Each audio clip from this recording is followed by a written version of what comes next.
Kami bertanya kepada mereka mengenai definisi ODGJ menurut pandangan mereka sendiri. Dan inilah jawabannya. Yang saya ketahui tentang ODGJ itu merupakan orang yang sedang dalam pengampuan dan yang dikategorikan sebagai orang yang tidak cakap hukum. Menurut saya, ODGJ itu orang dengan gangguan dalam kejiwaan yang tidak memiliki keseimbangan dalam pola berpikir layaknya orang normal pada umumnya. ODGJ, orang dalam gangguan jiwa, adalah orang yang memerlukan penanganan khusus. Kami akan mengajak kamu untuk belajar lebih jauh lagi mengenai masalah kesehatan mental dalam hitungan 3, 2, 1. Halo teman-teman, balik lagi bareng aku, Akira. Nah, pada podcast kali ini, topik yang akan aku angkat adalah kesehatan mental. Dan tentu saja, aku gak sendirian dong. Nah, aku baru temenku nih, namanya Niswa. Hai Niswa. Halo, hai. Kalian pasti penasaran kan, kenapa aku mengambil topik kesehatan mental? Nah, alasan yang pertama yaitu, aku ingin merayakan Hari Kesehatan Mental bareng kalian. Dan yang kedua adalah, aku ingin mengajak kalian semua, para pendengar, untuk lebih mendalami apa itu kesehatan mental dan juga apa saja penyakit yang mungkin termasuk dalam kesehatan mental.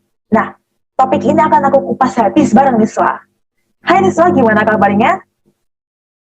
Halo, alhamdulillah kabar aku baik. Tadi kamu udah lihat kan video pendapat teman-teman kita soal ODGJ. Nah, gantian dong sekarang.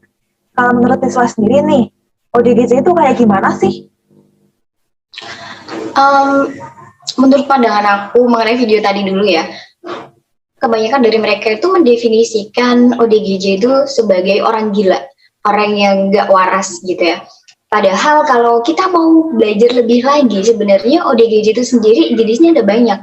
Ada skizofrenia, ada bipolar, anxiety, ada mereka yang mengidap depresi, dan masih ada banyak lagi. Jadi ODGJ itu tidak bisa sebatas diartikan sebagai orang gila ataupun orang yang gak waras, yang dimana konotasinya dari kata tersebut itu di mata masyarakat masih buruk banget gitu loh. Jadi menurut aku ini sih yang perlu diperbaiki dalam pola pikir masyarakat mengenai ODGJ itu sendiri. Oh, jadi yang perlu diperbaiki itu pola pikir kita tentang ODGJ ya? Iya, betul.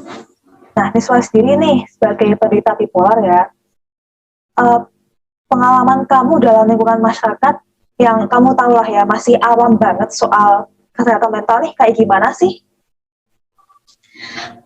Pastinya itu complicated banget ya, dan gak mudah.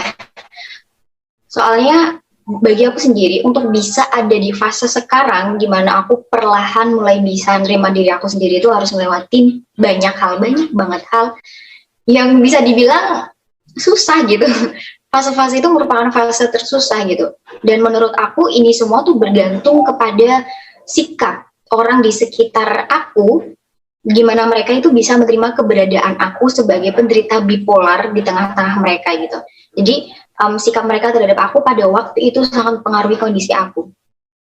Oh, jadi sikap orang itu bisa mengontrol pemikiran kita juga ya? Iya, bisa dibilang itu berpengaruh banget ya. Jadi ketika ada seseorang di sekitar kita yang memberikan dukungan, terus support, dan juga perhatian yang lebih, diri kita sendiri itu juga pasti akan memberikan feedback yang baik gitu. Tapi justru sebaliknya, kalau misalnya orang di sekitar kita itu malah bukan yang nge-support, tapi malah ngejek dan sebagainya, itu kita sendiri yang ngerasain, yang kena dari sikap itu sendiri, pasti juga akan merasa down banget gitu.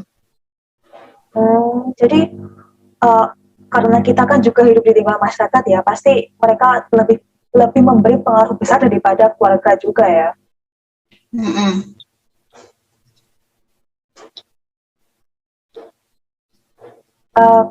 Kalau boleh tahu nih ya, titik terendah kamu dalam selama mengalami masa bipolar itu kayak gimana sih? Titik terendah aku itu waktu tahun pertama aku didiagnosis mengidap bipolar tipe 2 itu merupakan titik terendah dalam kehidupan aku, di mana waktu itu semua teman aku nggak terkecuali semua ngejauh, udah pergi gitu aja. Dan aku juga sempat dibully karena aku dianggap gila, sampai akhirnya orang tua aku itu memutuskan untuk aku agar homeschooling gitu. Dan omongan tetangga waktu itu udah benar-benar apa ya, udah nggak enak didengar lah istilahnya gitu. Bahkan teman aku ada yang bilang, makanya Wak, ibadahnya tuh dikencengin lagi gitu, imannya ditebelin lagi gitu. Ya aku mikir gitu, tanpa kamu bilang kayak gitu, tanpa kamu minta aku kayak gitu, aku tiap hari juga udah ibadah kok. Aku juga udah berdoa sama Tuhan aku minta diberi kesembuhan. Dipikir aku mau gitu, kayak gini, kondisi kayak gini, kadang-kadang terbesit dalam pikiran aku mau bunuh diri.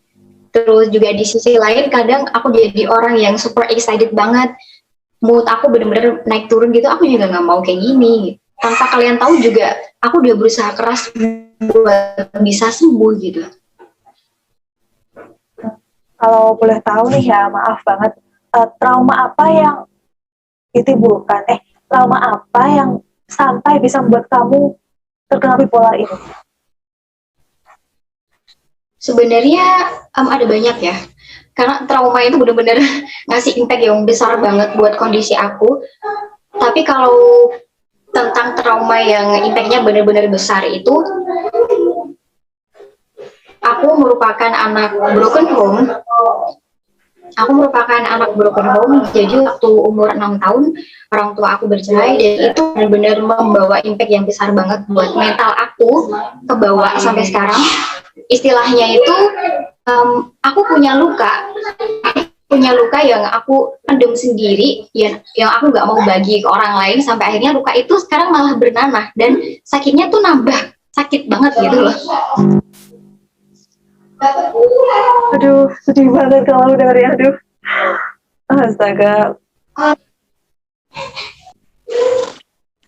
Terakhir nih ya, hal apa yang ingin kamu sampaikan ke orang-orang yang masih menyamaratakan antara orang gila sama penderita bipolar?